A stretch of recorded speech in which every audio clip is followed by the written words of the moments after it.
All right, Matthew, this is Ask ThroBak Thursday number... Episode 10. Episode 10. It's an anniversary of sorts. It's now into double digits. Yes, it's a milestone episode. And if you're not familiar with Ask ThroBak Thursday, these are a series of guitar-related questions that Matthew will ask me.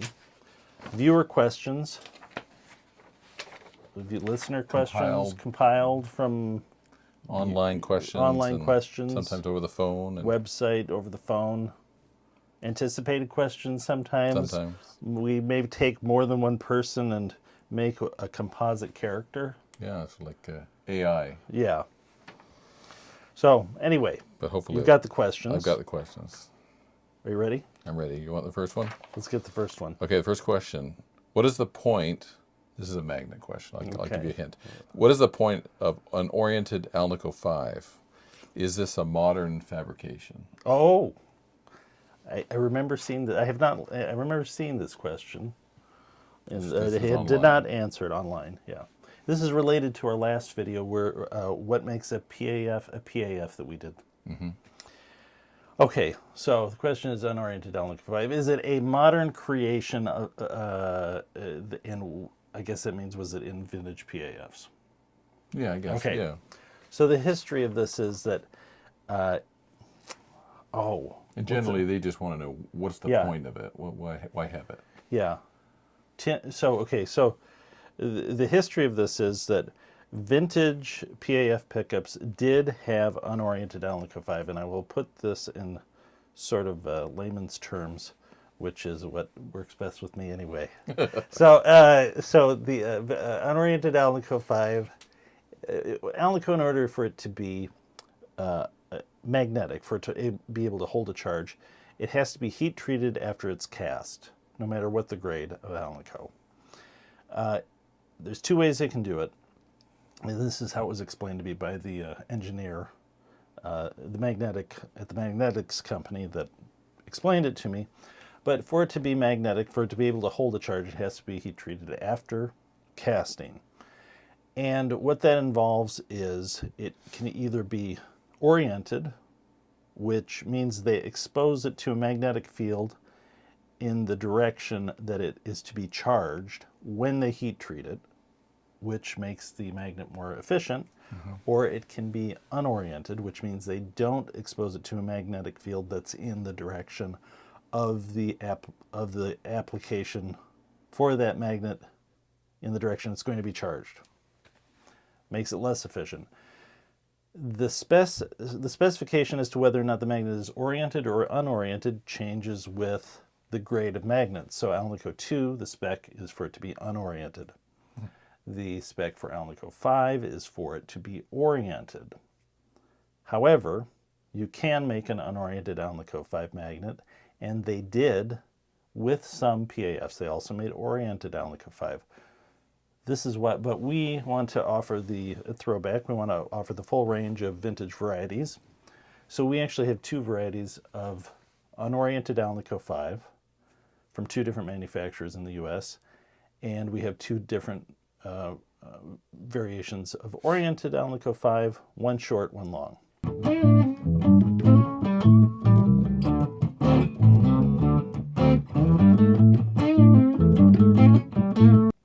The open question, though, is, was that unoriented Alnico 5 intentional in the 50s, or was it a side effect of the heat treating process not being done properly, or were there some magnets in the batch that were not exposed to this magnetic field when they were heat treated?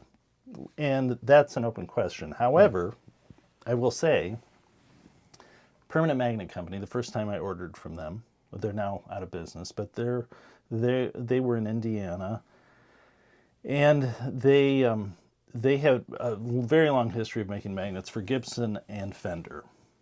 And the first time I placed an order with them, I wanted to order Alnico 5, and the first question they asked me, not any input from me, was did I want oriented or unoriented Alnico 5. So these are people that made guitar magnets. Obviously, they were doing it intentionally, so the question is how far back were they? But I suspect it wasn't unintentional. just because the specs, whether 50s or now, if you're ordering magnets from these larger companies, they do what's called a full heat batch. And the specs, dimensionally, material, what the BH curve, all the technical data with the magnet, that's all spelled out before the full heat is poured, because it's a big investment on the part of the magnet maker and for the part of the customer. So there's really not any sort of off-the-shelf magnet they're going to hand you, or rejects. You're placing an order that includes drawing in all the specs. So I think that unoriented, personally, was likely the spec of the magnet. And kind of the history of the unoriented, I believe, is it Tim Shaw, when he worked at Gibson, when he was doing the research for what became Shaw Gibson pickups in the 80s, they tested samples of magnets out of P.A.F. pickups, and some of those were unoriented. Anyway, we offer them because it's a vintage variation.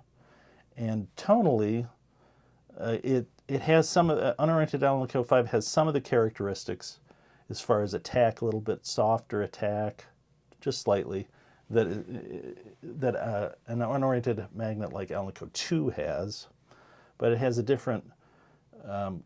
It has about the same strength too as Alnico II when it's A5 does when it's unoriented, but it has a different EQ because the magnet itself has an effect on the inductance of the pickup, the metal mix itself, aside from the magnetic charge of it, affects the EQ of the pickup.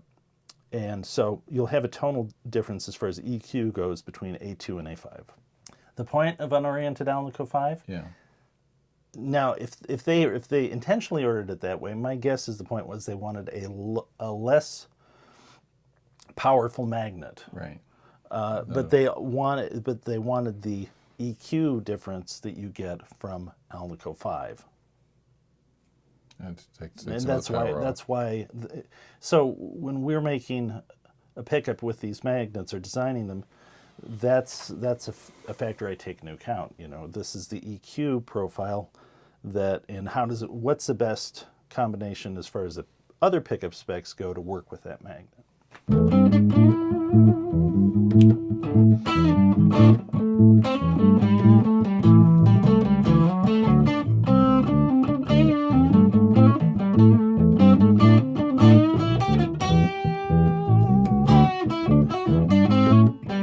Question number 2. Does it matter which side of the bar, another magnet question, I guess. Does it matter, so I'm going to start again. Does it matter which side of the magnet bar is on the base plate of the pickup assembly? I've noticed that one side is ground smooth and one side is rough. Okay. So does that matter? It doesn't matter. It doesn't. I don't think it does. Right. I personally prefer to have the flattest side in contact with the base plate. Now, I say it doesn't matter, but theoretically it may matter, because a magnet or a pickup is considered a magnetic circuit, and the oxidation on the magnet, which would appear on a surface that's been ground prior to heat treating, that oxidation layer creates a resistance difference that, in theory, I think can make a difference in the magnetic circuit. But I kind of don't think it matters with the base plate, but I haven't tested it. Maybe that's another thing I've got to do. But generally, I put the flattest side, which is going to be the most ground side, in contact with the base plate. Because to me, it just makes sense. You're having a little more stable of an assembly that way. And especially because they're not wax potted. Yeah, because they're not wax potted. So you want a nice secure assembly. So the resonance that you're getting, the good resonance you're getting through the pickup, because it's not wax potted, is going to be transmitted through the more solid the assembly is. And we explained that in the what makes a P.A.F. pickup a P.A.F. pickup last time. Episode 9. Well, no. Oh, sorry, that wasn't episode 9. That was a whole separate video. Yeah. Instead of, we skipped a ThroBak Thursday. But you made up for it in time That was an over an hour-long video. You Yeah. need to watch it. Good, it's getting good reviews. Yeah.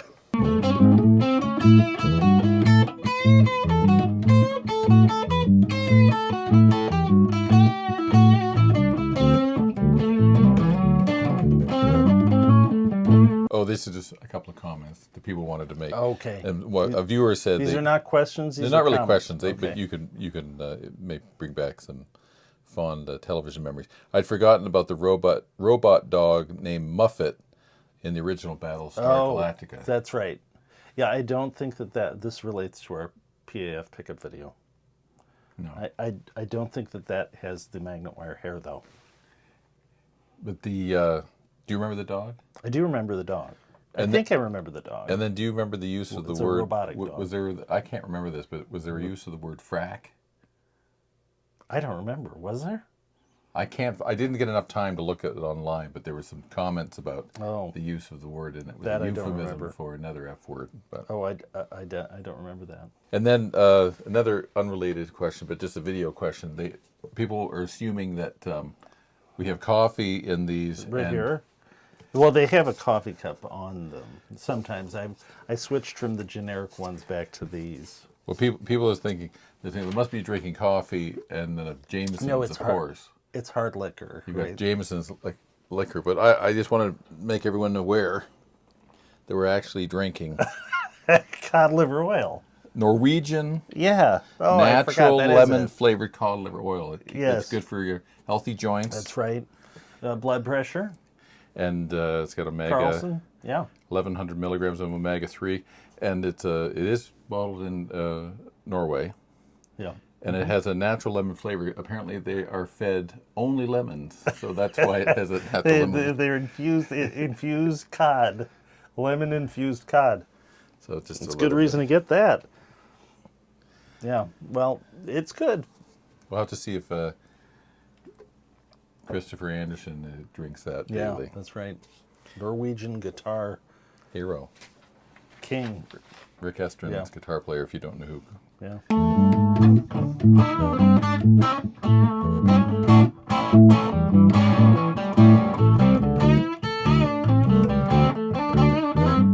Would you say there is a difference between a brass base plate and a nickel steel base plate? Nickel. Well, I'm assuming he means nickel silver. Nickel silver. Now, You did say steel. yeah, but, I think there probably is. And I mentioned this in the P.A.F. pickup video. Brass, copper, compared to something like nickel silver in a pickup, it creates eddy currents, which equates to less output, sort of muted treble response. Now, will the base plate make a difference? In fairness, I did not make any base plates for our P.A.F. pickups to compare the difference. But I think it's not unlikely it would make a difference. You know, the vintage one has nickel silver base plates, vintage P.A.F. Guitar pickup, and not brass. So that material spec, I think, is important. Interestingly, though, for a P90, the base plate is brass. It's tinned brass. And I believe it makes a difference with that, and which is why we have ours made out of tinned brass. So it's certainly not going to have as much of an impact as if it were the cover, but I believe it. I haven't done an A/B with a P.A.F., but I would guess there's going to be some impact on the tone between the two. So which base plate do you use on the humbucker size P90, the Pro 90? The humbucker size P90, that is a tinned brass base plate. So that's all our parts, and I had tooling made to make a base plate that has the little dimples, like a soap bar and dog ear vintage P90 base plate, and I made it out of the same. Well, our stamper made it out of the same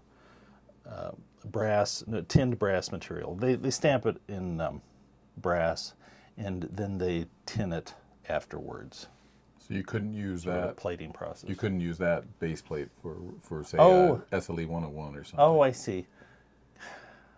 I'd have to flatten out the. You mean to try it? Yeah. I'd have to flatten out the dimples. I'd have to drill the holes. So it'll be all Yeah, I don't want to bother. Yeah, it's not quite the same. I guess I could try it, but why bother? It's a totally different. It's not vintage brick, so. Yeah, there's no real reason to do it.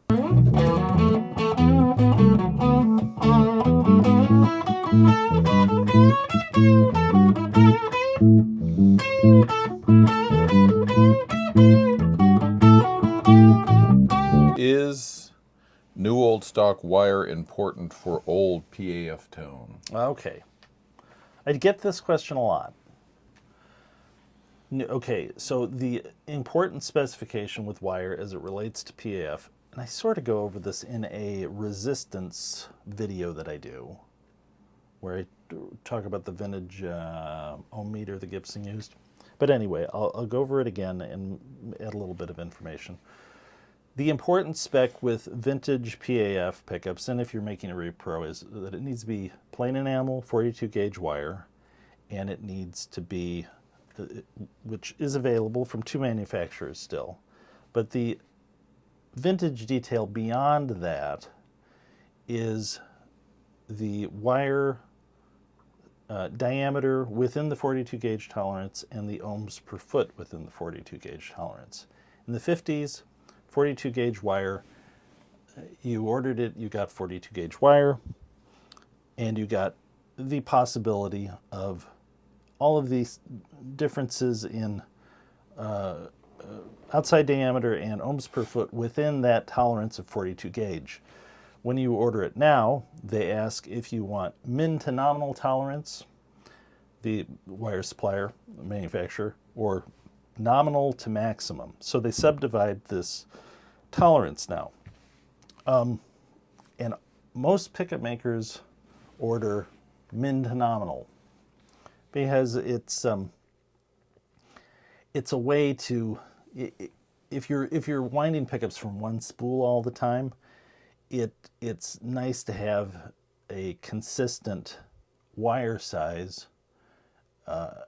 If you're making multiple models from one spool of wire, it helps with consistency if you know that the outside diameter ohms per foot of the wire are always going to be the same. But in a vintage P.A.F., that's not what they did. They had variation in this tolerance that was spread out among many machines. Right.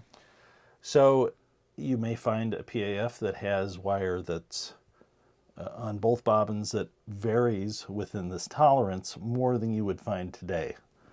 And that has an effect on that variation affects the attack of the pickup in multiple ways.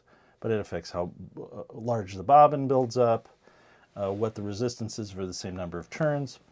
So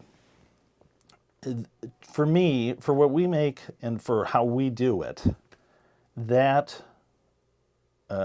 vintage variation, as far as the tolerance of 42 gauge wire, needs to be built into it.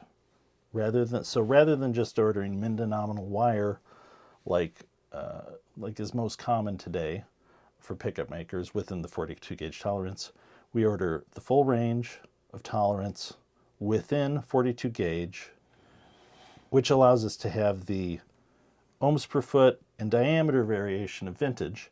But we go an extra step that I don't think they did in the 50s at Gibson. We measure the wire with a micrometer for the diameter and for ohms per foot for each spool. And then we assign those spools to specific winding stations because we have the same multiple bobbin winding stations that Gibson used, literally 2 machines out of the factory and the other 2 models that they use. But these are multiple bobbin machines that hold 3 to 4 spools of wire.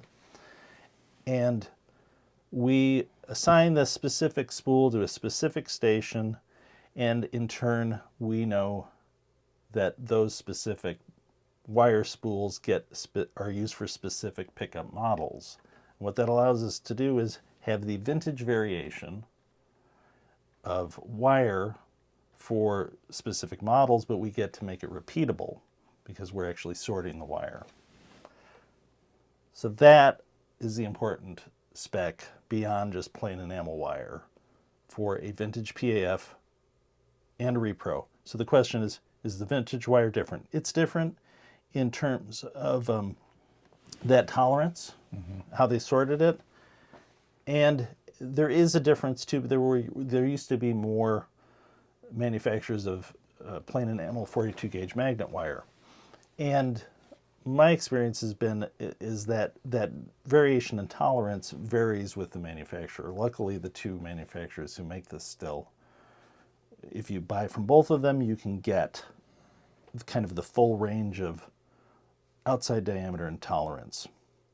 Because they vary a little bit. You may have the same outside diameter with one manufacturer, but you have different ohms per foot with the other for the same outside diameter.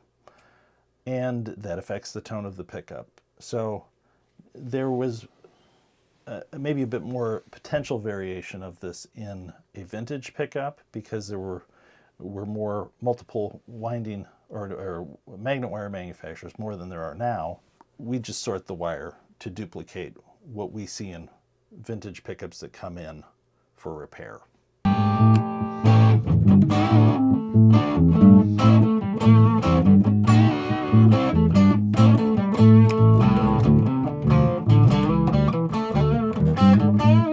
How much longer till people will see the Kossoff pickups? Oh, the Kossoff pickups. It will be this summer. This summer? Yeah, we do. Yes. Maybe we could tie it into an anniversary. What is it? 2019? Would there be any? They formed in '68, I think. Free was '68 or. Yeah. Is there? I don't know. Is there a? We'll find something. Yeah.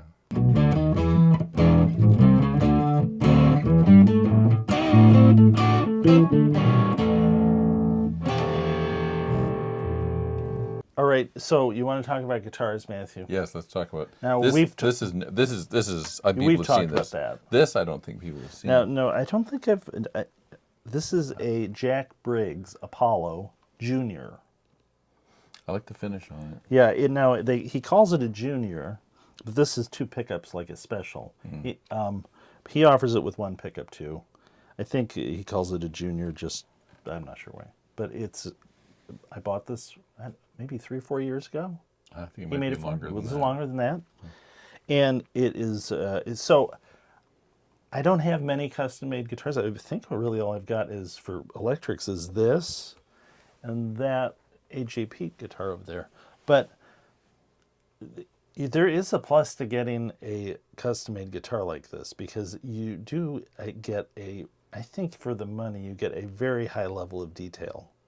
This thing is really immaculately made, and it has details like this sort of extra curved cutout that makes it more accessible. Sure. But I asked for like a 50s profile, and it's got that, and a Brazilian fretboard, and it's got our pickups. I'm pretty sure these are SB Specials. It's been a while since I ordered it, but I'm almost positive that's what's in it. And it's older mahogany. And I took it out of the case, and the thing was totally in tune with itself. It was slightly flat. But I think maybe that's the other thing. If you get someone that really knows what they're doing, you're getting really good attention to the details on every level with a guitar like this. And that starts with using wood that's cured and dried properly. And it just makes it very stable. And I think this is much more lively. I haven't played this in a while, but I think the lacquer is kind of curing. It sounds more lively than it did to my memory. It's more lively than it was When you first got it. when I first got it. You'll have to play And it. the other thing is I have a Mojo Axe bridge on here, compensated wraparound bridge, and those are really nice. Dan at Mojo Axe makes really nice stuff. So, a little plug for him and Jack Briggs. But anyway, this is certainly a good choice if you want a really nice kind of Gibson style guitar, but you want to it's kind of like a step up from there, kind of with features like that the way the cutout's done. But to me, I liked it because it really has a lot of the same sort of feel and look of a Les Paul Special or Junior. Yeah, it's a nice guitar. And and it's super high quality, but I can swap out the pickups and not worry about, like messing with a vintage guitar. So anyway, that's the Jack Briggs Apollo. Nice. Yeah, very nice. Okay, Matthew. Alrighty. That's episode 10. That's episode 10 done. Done.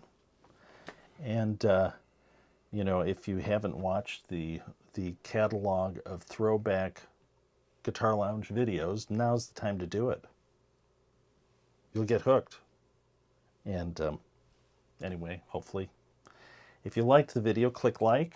Although maybe we should warn, there's the front page of the local paper is warning of health ramifications or health warnings for binge watching. Oh, we're all for binge watching, though. That's I'm not worried about that. Yeah. Maybe take your phone and go for a walk. You can continue to download them and walk. Well, think of the benefits of binge watching for guitar gear. It just, gives you idea for more guitar gear. True. What could be wrong with that? So, anyway, keep watching. Click the bell.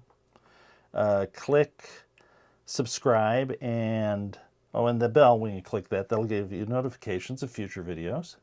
And once again, thanks for letting ThroBak be part of your search for great guitar tone.